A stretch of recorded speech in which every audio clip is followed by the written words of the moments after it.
When sex dreams come forward in the night, they're not always about sex. Oh, I know. I know that they're often remembered, and sometimes with intensity, sometimes very pleasurable, sometimes a mystery. What is this about? Sometimes painful and difficult and not a clue what this has reference to. In fact, peculiar and offsetting, difficult.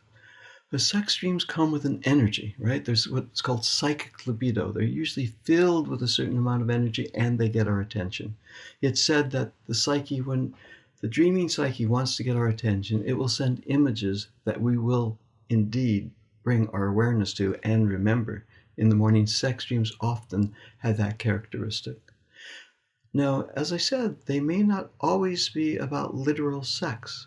That idea of sex, intercourse, has to do with making contact often, has to do with communicating, having to do with a yearning to be in contact with somebody, perhaps the person that we're sexually engaged with in the dream. And sometimes it feels so inappropriate and peculiar. I remember it was about a year ago or so, somebody came into my office and he was really upset. He said, "Look, Dr. Eisenstadt, I'm having these recurring sex dreams." I go, "Yeah, go on." And he said, "Well, it's just, I'm embarrassed to talk about them. Look, I got married literally 17, 18 months ago. 18 months ago, a year and a half. And I love my wife, truly. And we have a wonderful relationship. Yet I'm dreaming again and again about the woman who literally lives next door. And in those dreams, I'm being sexual with her. I don't want to tell her, of course, the woman. That's weird. And I don't feel comfortable sharing this with my wife. But I wonder, what possibly could this mean? And am I hiding something that perhaps I'm not paying attention to?" Well, we open that image up. Remember, the dreams speak metaphorically in riddle and rhyme and pun. They get our attention. They're calling our attention to something. As it turns out, he's not at all literally interested in the woman next door and having sexual relationship with her. What he is interested in, though, is that they have a creative collaboration that they're imagining with one another. They're both writers. And one person is writing a novel and the other person is writing a screenplay, actually. And they're thinking, when they talk with one another, they really spark and things start to happen. And he's wanting to continue that relationship and not sure if she wants to, and on it goes. Interaction, intercourse, making contact, communicating. And as it turns out, he's really shy, this man. I mean, it doesn't sound like it was what I just described, but he's very inward and he's shy. And he was not going to reapproach her to talk more story, to talk about the writing that they're doing. Sex dream comes, right? There's the psychic libido. There's the energy. There's the push to make contact. We can learn so much about ourselves when the dreams of sex come forward. It's very, very beneficial, these dreams, because it tells us, where we can put our psychic libido, what's energizing in our lives that we're perhaps not paying attention to. Is it a project, right? Is it a relationship that's asking more of us? Is there an aspect of ourself being expressed that we really repressed and not brought our awareness and attention to? So, sexuality is generative as well as it is, what do I want to say? Something that is only literalized. It is an inner generative impulse. And when we bring our attention and awareness, something more gets ignited inside of us.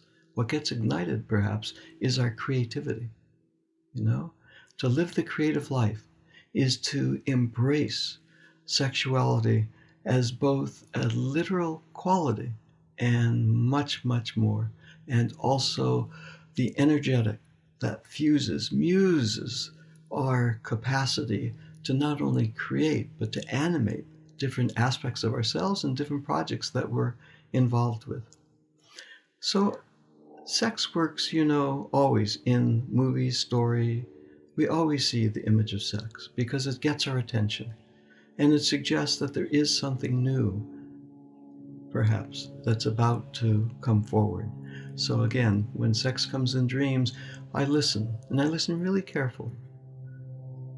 not only to the literal possibility, much, much more so to the creative opportunity that's presented in each and every dream of sexuality. Well, I look forward to talking to you more about this dream theme and so many others. So let's come together in community and do just that. And you may be interested in knowing who I am. I'm Dr. Stephen Eisenstadt, and over these past 40 years, I have helped thousands of people worldwide, helping them to understand the meanings of the dreams and how to gain insight by listening more carefully to the dream and to the images and figures in the dream.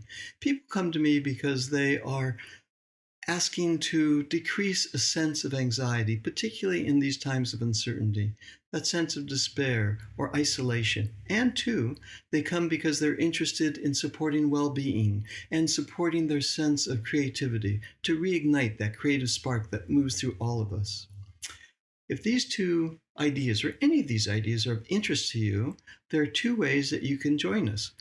First is you can come and get involved with our dream tending community. We would love to see you there. There in the community, you'll be able to work with people that I've trained for over 20 years now, very gifted, people that can help you go inside of dream and unfold what's possible there for you. And second, every other Thursday or so, I offer a Facebook Live webinar.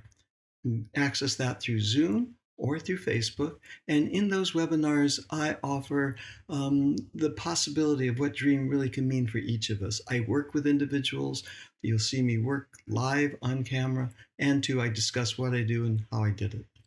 I hope to see you soon. I think you'll discover a great deal of value for you personally in deepening your way of being with dream and with a variety of dream themes that come forward in each of our lives. Look forward to seeing you soon.